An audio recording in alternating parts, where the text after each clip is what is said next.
À tous ceux qui ne s'échauffent pas avant une session de course à pied, cette vidéo elle est faite pour vous. Je vais vous montrer un échauffement qui va réduire votre risque de blessure et qui va augmenter vos performances. Premier exercice, on va en squat, on va s'arrêter en bas et on va se mobiliser les chevilles, les poignets, les genoux, les hanches. C'est vraiment un 3 en 1. On reste 30 secondes ici et on va bouger à droite et à gauche. Ensuite, vous allez mobiliser vos fléchisseurs de hanches. L'idée, ça va être de se mettre en position d'ouverture ici, d'amener le pied au niveau de la main en avant et puis d'avancer les hanches le plus possible. Et là, de faire bouger la hanche en avant, en arrière, sur les côtés pour relâcher le psoas et le préparer à travailler sur la course à pied. Peut-être aussi enlever les tensions que vous avez accumulées dans la journée, si vous étiez assis par exemple. Donc on va faire les deux côtés, au moins pendant 20 à 30 secondes. Donc pas trop longtemps parce que l'idée c'est pas de se fatiguer sur l'échauffement, de s'endormir. L'idée c'est quand même de s'activer.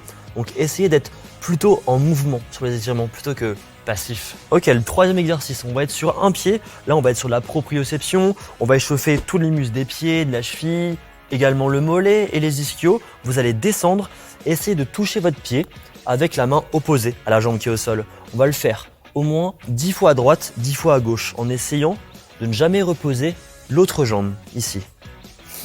Celui-là, il est vraiment super intéressant pour les pieds, pour la cheville, je l'adore.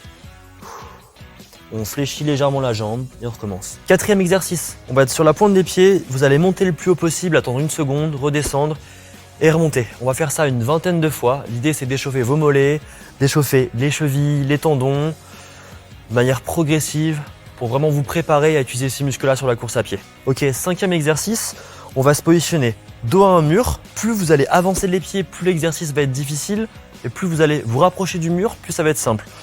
On va s'avancer un petit peu pour que ce soit quand même un peu difficile. Vous allez décoller les orteils, relâcher les pieds, décoller les orteils avec les jambes bien tendues. Là, l'idée, ça va être d'échauffer l'avant, ça va être d'échauffer les tibiaux antérieurs. On expire, on remonte, on contracte. Ok, sixième mouvement, les balanciers frontaux pour activer les ischio-jambiers, les fessiers. On est sur un pied et on lève le pied le plus haut possible en avant et on le balance le plus loin possible derrière vous. On fait 10 à 15 répétitions par côté. Si vraiment vous avez du mal à tenir, vous pouvez vous aider d'un appui sur le mur, sur un poteau, il n'y a pas de problème. L'idée, c'est vraiment d'aller haut. Ok, dernier mouvement, des balanciers latéraux, ici toujours sur un pied. On vient lever le pied le plus haut possible, à droite, puis à gauche. Là, on est sur l'adducteur et le petit fessier. Et on change. Si vous avez du mal à tenir, n'hésitez pas à prendre un appui. C'est bon, vous avez passé 5 minutes à vous échauffer. Maintenant, vous êtes prêt à commencer votre course à pied. Si vous avez l'habitude de faire quelques gammes athlétiques comme des montées de genoux, des talons-fesses, c'est une bonne idée de le faire à ce moment-là, juste avant de courir. Puis c'est parti, entraînez-vous dur. Bon courage!